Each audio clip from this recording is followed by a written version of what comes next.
On this week's episode of A Beer and a Bet, Beery's off to Karaka. We talk recent additions to the stable, staking plan, and much, much more on this week's episode of A Beer and a Bet. Yes, hello, welcome to A Beer and a Bet, episode 2 for 2025. Beery looks like, well, he's managed to avoid the Platinum Lounge. He's gone just to where the battlers are, man of the people, Mitch Beer. Yeah, I'm out in the nosebleed section, mate. But that's what we do here. We save the value for the yearlings. Love that. Absolutely. On your way to New Zealand, the sales should be a really good sale. Anything you've got your eye on at the moment, don't give away too much, but anything that the loyal Mitch Beer Racing fans can get involved in, or how do we get involved if you like anything? Well, just following our same methods. We want to sort of buy against a trend. It's easy to go over there and find the nicest yearlings, but you got to pay a premium. But it's really keen to get some stock that we can just go slowly through the motions for, with race when they're 3 that can run a mile, 2,000 meters. That's the goal with them, and this is a place to find them. How many people have you had come up to the airport and ask for a signature? No, when I was a bit skinnier, I looked like this. I used to get a bit of a young Adam Gilchrist about me. I think that was just the big ears. Yeah, I think that was the big ears.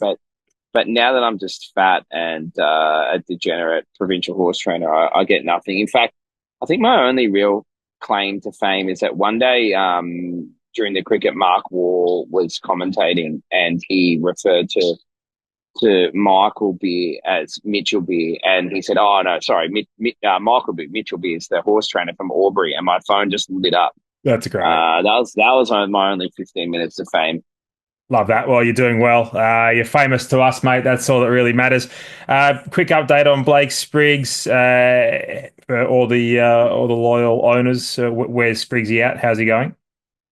Yeah, obviously since Friday, Gano, it's been a real roller coaster. It's been an incredible one. Like, you know, we love Spriggsy, and he's a big part of our team and a big part of our family as well at the stables. But you know, to see what he's done and what he's gone through over the last 6 days has just been incredible. And honestly, I don't think I've been really inspired by anyone more in my life than our little mate.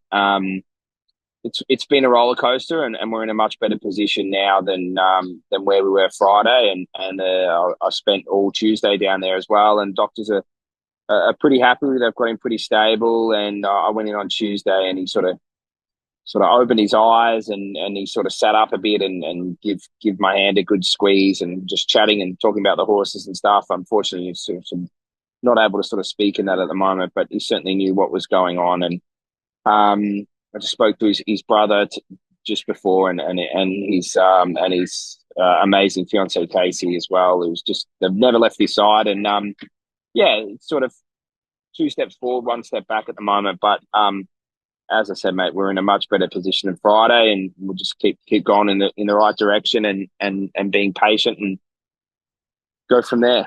Yep. Big shout out to everyone. Big thank you to everyone that sent messages along as well. And obviously everyone wants to keep up to date. So thanks everyone for their patience, and just keep fighting, Spriggsy. You'll be back. Blesstas. She escaped pretty well from the fall. Yeah, and I must say a big thanks to everyone. I've been pretty lack with reports and missed a few things with, pre-race and post-race and general stable reports and that. And we're getting back on top of it now. And firstly, massive thanks to the staff at home, Steph and George and yourself and all the staff that have really stepped up over the last 5 or 6 days. I've been here, there and everywhere. And thank everyone for their patience. And thankfully the horse Blesstas as well has come through in really good order. She should be able to bounce back sooner rather than later. So, hopefully we fast forward the clock in a couple of weeks from now, and everything's gone in the way we hoped. Love it. Most definitely will. The day was pretty good to kick off, though. Grey Secret, she was pretty impressive. Got that win on the board. Yeah, filly that we've really got a lot of time for. I mean, she was in at Kembla the day before, and I think you texted me and said this is the greatest $67 chance that you'll ever put a saddle on. And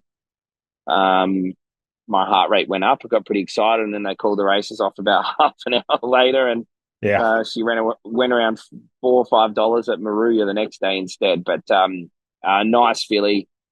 She's come through well. I'm happy to push on with her. I think she's a horse that can, or not can, she will end up a midweek to Saturday sort of mile, 2,000 meter mare. I've got heaps of time for her. I Yep. really, really like her. Love that. Good stuff. Inglis Digital yesterday, we were pretty busy. Most of the viewers would have seen we put together something on the two horses we picked up. Dumebi being probably the standout. Paid a little bit for him, but he's progressive. We haven't seen anywhere near the best of him. He'll continue to grow into a really good type. And his win on the Beaumont track was really impressive. Then he was unsuited against the pattern of the day. Nice little purchase there. Yeah, we were prepared to pay a little bit more for him. I mean, they weren't getting missed yesterday. Like some of the horses that we had rated less than him made closer to 100. Yeah. So the more I thought about it last night, I thought 60 grand was great. Gelding, come back, lightly raced. He's a proven metro quality galloper.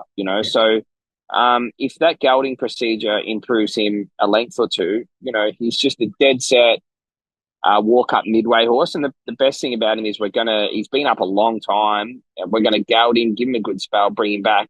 Of course, that speeds up the process that when he does come back, he's pretty much running in a midway second up. So really, really pleased with him. Lovely type of horse. They paid a fortune for him as Yearling, and you can see why. So yeah, when I went to bed last night, I was really, really wrapped that we got him. Yep, and they paid 675,000 for him. He's, from what I can see, he's still got improvement to come, and his ratings are on an upward spiral. So if you take out that last run on the Kenzo, which they just went too slow, and it was never really a chance. It just wasn't really set up for him. I think we will have a bit of fun with him. Anyway, that'll be for sure certain. And it looked a real end of prep run as well. Yeah. Like he'd had little breaks and that, and it was just one run too many. And when he won at Kembla, he brained him. And then when he won at Newcastle, well, he brained, like he didn't win by a head. His two wins, he was really running away for them. And the fact that we can get him into those, a provincial only 64, and then into midway, it just, he's just an absolute beauty. And the great thing about the breed, like the Lonros, they just get better as they get older. They're not flash in the pan things and that are gonna, come back at 4 and 5 and get slower. Like he will just get better and better, especially being gelding as he gets older. When you're racing ahead for him, and a cheapie, was it Strassman?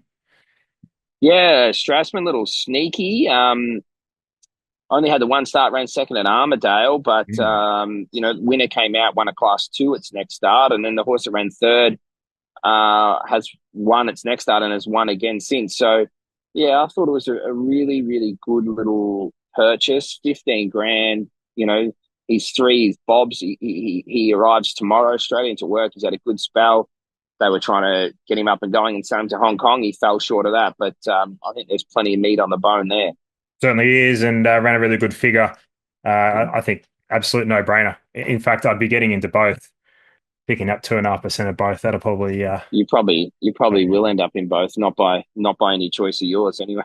We got a couple of horses going around potentially at Goulburn. Darn Deadly, Queen of Drama on Tuesday. Yeah, the noms have just come out for Kembla, and I think they'll both go there instead. They look pretty good. They'll be joined by Salonius, who was a really good run first up, 62.5 kilos over 1,000 meters, unsuited, slow tempo. I thought he was great. He'll appreciate stepping out a little bit further, getting down in the weights. And horse has been waiting a long time to get back to the races with. Was really keen on her the other day, and they got called off Show Pony. She's going terrific. Tyler Schiller booked to ride her. I think she'll be very, very hard to beat, and that's without seeing barriers or anything like that. She's gone along very well. Right, that is on Wednesday. Do we have? Are we just having $100 on Show Pony? Yeah, beautiful. I'll have my $100 on Show Pony. It'll be a party horse. Anything else to add before you hop on that plane? Obviously, you'll be turning left. Yeah, no, I'm down in the book 2 section down the back. They must know. I just, I'm just so pumped because I reckon for not a lot of money we can find a really nice middle distance staying horse in this sale. And 40, 60 grand can get you such a nice horse here. And I think whatever we buy, we'll probably leave in New Zealand for a fair while, get it broken in, let it grow out.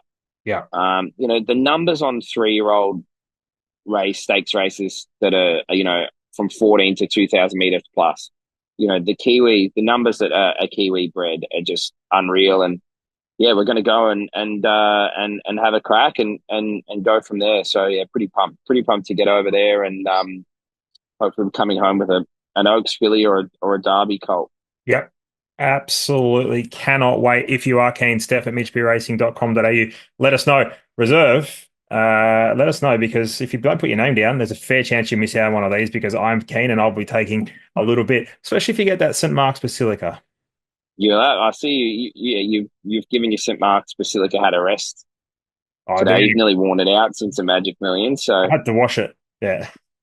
no, we'll be having a ding dong go. The Seamus Awards, he's done Yep. from Magics. He's completely Yeah, good. completely syndicated. So we'll just I've got a good feeling. A few little smokies in the catalogue that I'm keen to get over and see. Good stuff. Steph at mitchbracing.com.au. Get involved. Enjoy your trip, mate. Travel safe, and we will be back next week. Thank you.